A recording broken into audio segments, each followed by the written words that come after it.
If God told you to rape and kill a baby, would you do it? Well, God would never do that because God is good and those things are evil. Okay, so raping and killing is evil. So when he commanded people to kill the babies in the Malachite in 1 Samuel 15:3, that was evil? God is telling us to rape and kill babies right now? So specifically about killing, in 1 Samuel 15:3, he did command Saul and his men to kill the Amalekite babies. Rape babies? He told them to rape babies? No, to kill babies. Well, yeah, then if I were one of those guys, I would have done it, but not rape them. Okay, so if God commanded you to kill a baby today, would you do it? Yes. Okay, so why would you kill a baby, but you wouldn't rape a baby? Because that would be cruel or something. Wait, is killing a baby not cruel? In the Old Testament, it worked differently. No, I'm That's talking a about fallen world. You particularly said that you would kill a baby today if God asked you, but you wouldn't rape a baby if God asked you. So how can you kill a baby today but not rape a baby? Because the context of the Old Testament is that it's a fallen world, and that's the context you're talking about. You said that in the Old Testament, dude, we're not talking about the dude. Please answer my question. We literally are. Non-answer. Well, if we're not talking about wait. If we're not talking about the Old Testament, what are we talking about?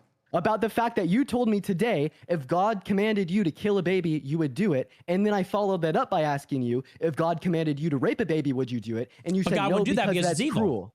Okay, so killing a baby today, you would do if God commanded it, but raping a baby today, you wouldn't do because God wouldn't command it. Well, first of all, are you making the implication that killing a baby today isn't evil? No. What you said is that in the Old Testament... Okay, so then you wouldn't do that either, right? Well, hang on. Let's rewind because you said in the Bible... God Bro, this guy's cooked. Look at him, bro, smirking like, oh, I got you. This guy's a dumbass.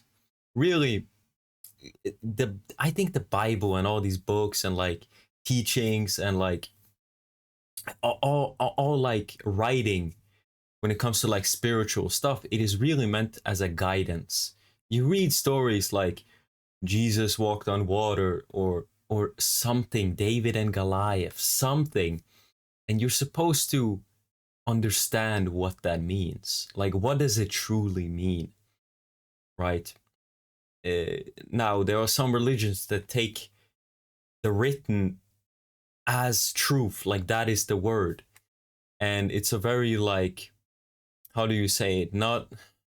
Is it autistic? It's like you just follow whatever it says. You don't try to interpret it or learn from it or become better and grow from it. My view on it is you learn from all these books and all these teachings to try to be more like God, to try to make God happy, you know, to think more like God. Of course, you're still an ant, and you will always be an ant. Don't be too prideful. You know, people probably, maybe, I don't know who the hell this guy is, but guys usually like that, they're very prideful and they think they are God and they don't need God. They don't have the vision to see that God gives you power. He gives you strength. You just have to take it. It's a free XP boost, but you're too prideful. You're too cool for it. You're too tough and you are God. You don't need the XP boost. Well, you're a loser and you're going to be outcompeted. Brutal. I don't know what to tell you. God is real. God says to rape babies. Can you just retract that? Because that never happened. No, if you rewind. Yeah, okay. People can rewind the clip. You said kill and rape babies because you got and rape people because you got a little ahead of yourself. Because you got a little ahead of yourself. Nick, I will literally clear this up so easily. Okay. If I said God commanded Saul and his men to rape babies in 1 Samuel 15:3, I misspoke. In 1 Samuel 15:3, God commands Saul and his men to kill babies. But you are not answering my question. This is a damning non-answer. Every single person watching this stream can see that you said if God commanded you to kill a baby today, you said you would do it. Can you affirm that? Can we be serious? Fact? Can we be serious for a second? We are. Like, I want to ask people like that, like, where do you get your morality from? Like, what's the difference between you and a pig? Explain. What's the difference between you and a pig? Like, these people, they get all their morals from Christianity. That is the root.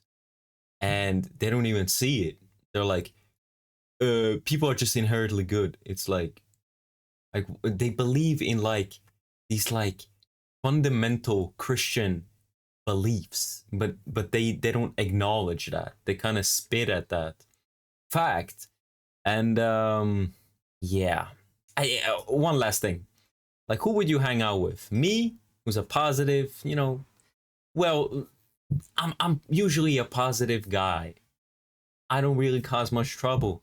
But do you want to hang out with like a prideful idiot who is arrogant and thinks he is God? And like, people like that are usually insufferable to be around. And there's a reason why they don't have friends. Women don't respect them. They don't do well in, I don't know, business.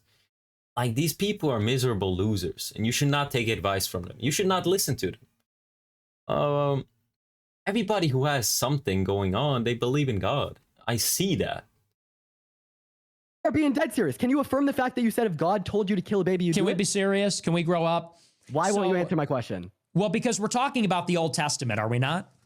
Dude, we're talking about today. How many times do I need to say that? You're talking about the Old Testament. You're citing the Old Testament. You're talking about a specific verse in the Old Testament. Oh my God. Soy. Look, you can giggle, but can we confirm that we're talking about the Old Testament? Is that correct? No. What are we talking about? Exactly. I'll tell you exactly what we're talking about. We are talking about the fact that I asked you a damning hypothetical question. I asked you it's if not. God It's a could, one moment. Do you mind if I have 30 seconds? It's a cheap context. No. It's You're a cheap interrupting me context because you don't want me to talk because you know that you're losing. Yeah, because the Old Testament says bad things in it. I know. I'm a new atheist, and I just discovered. Here's my answer to your question, if you allow me to answer it. I know you want a cheap gotcha question, but let's add a little context. The Old Testament takes place in a fallen world. We live in a fallen world because we have free will. Okay, God created human beings. Human beings disobeyed God and sinned. Because we disobeyed God and sinned, we have the penalty of death, war, shame, guilt, pain at birth, all these things. In the fallen world, people kill. In the fallen world, people kill, people lie, cheat, steal. Cain kills Abel. In the world, the fallen world, before Jesus Christ arrived, it was a world with slavery and warfare and iniquity. It is in this context that God commanded the chosen people to kill certain tribes to establish their survival, to secure a line for the coming of the Messiah. God does not approve of killing because it says in the 10 Commandments, thou shalt not kill. God does not approve of rape because it says, thou shalt not covet thy neighbor's wife, and so on and so forth. So God obviously does not support killing, raping. Oh, would you kill and rape a baby? No. But in the Bible, God prescribes laws and specific actions at the beginning of the world, which was fallen without Christ, without a Savior, in sin, for the survival of the chosen people. So the rules worked a little bit differently in the Old Testament. It doesn't mean that, and of course, taking a life in and of itself, hang on, there's a difference everybody knows between killing and murder. If I go and murder you for no reason, that's immoral. If I kill in self-defense or self-defense of my children, it's a different story. God commanding the people of the Old Testament is an extraordinary exception based on the fallen old world. That's one. Two, when Jesus Christ arrives, he fulfills the law and saves people from hell. Before Jesus Christ arrived, nobody could even go to heaven, and it was a world of iniquity. And Jesus Christ changed and created this modern world that we're living in. So now here's the thing. God is the authority. If God commands us to, look, I know it's a complicated issue. You can't fit it into a TikTok where you do the Destiny drive-by and say, Trump's making your grocery prices higher. But it's actually a complicated issue. We're talking about evil, the existence of evil. So does that mean that God is not an authority? Of course not. God is an authority. Would God command us to do those things today? Probably not. But if he did, in a hypothetical scenario, we'd have to trust God if we truly believe in God. Otherwise, you would say something like, we know more than God, or God is not good, or we're better than God. And that negates the concept of a God or good itself. So that's my answer to your, so when you say killing babies, it ties into like abortion policy. It's just like cheap, low IQ, left-wing bullshit. But anyway, go ahead. Yeah, what a stupid guy, bro. Oh, like, God, like, if he ordered, like, would you do it? It's like that. Like, bro, like, shut your nerd ass up. I don't like atheists. I don't like agnostics. I like a man who has faith. You can always trust them. You can turn your back on them and they won't stab you in the back. Now with the atheist, good luck.